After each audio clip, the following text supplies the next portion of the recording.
Welcome back, Star Wars fans, to the Hyperspace Database. I'm Jonesy the Mandalorian, your host here with today's topic, the TIE Crawler and TIE Mauler tanks. The TIE AP-1 Mauler tank and Century TIE Crawler tanks were developed by Santh Cinar Technologies and were fusions of their TIE Fighter series and land vehicles. The Century tank, or TIE Crawler as it was otherwise known as, was 6.7 meters long, or 22 feet, had a maximum land speed of 90 kilometers per hour, or 56 miles per hour, and was armed with one light turbolaser cannon and two medium blaster cannons, which were located in the traditional chin-mounted location like in TIE fighters. The design was basically a TIE fighter cockpit wedged between two massive tank treads. When the craft was initially produced, it was boasted as rivaling the capabilities of a TIE fighter, and some even went as far as to say that it was superior to the mass-produced staples of the Empire's Navy. This was a widely debated fact, as the tank itself was a successor to an earlier model called the TIE Mauler, which was used to fight against the Rebel Alliance.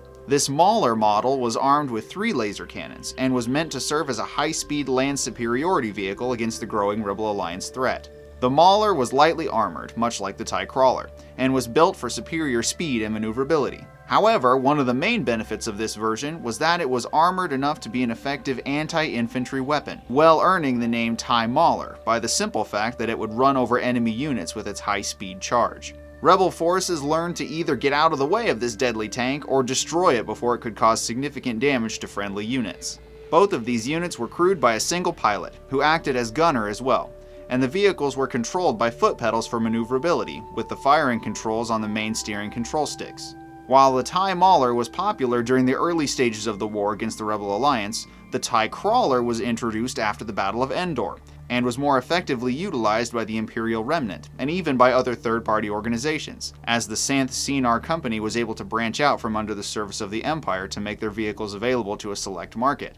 The TIE Maulers are seen in the video game Empire at War as a playable light ground tank unit, while the TIE Crawlers were notably seen on the Imperial homeworld of Coruscant in the Dark Empire comic books, as well as in the Crimson Empire comic book series by Dark Horse. One notable difference between the TIE Mauler and TIE Crawler is that the Mauler had a designated self-destruct mechanism to enable it to take out large enemy bases and tanks, which was not present on the TIE Crawler. This feature made the TIE Maulers even more deadly to operate than the unshielded TIE fighters, as the Mauler pilots were trained to destroy enemy units no matter the cost.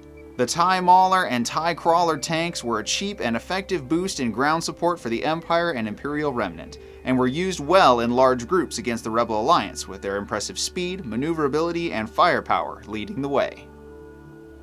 Want to know more about Star Wars topics just like this one? Be sure to stick around at the end for some secret trivia, hit those like and subscribe buttons, and check out my other videos for more great Star Wars content. Be sure to chat me up in the comments too, because I love talking to you guys. Super special shout out to my gold captain level Patreon supporters Nick Sutphin, Miss2003, and Matthew Scott. Your continued support is so much appreciated. Thank you so very much. Be sure to chat with me in the comments, and you can head over to the show's social media as well to chat with me there. Thank you guys so much for watching, thanks for your support, and we will see you in the next episode.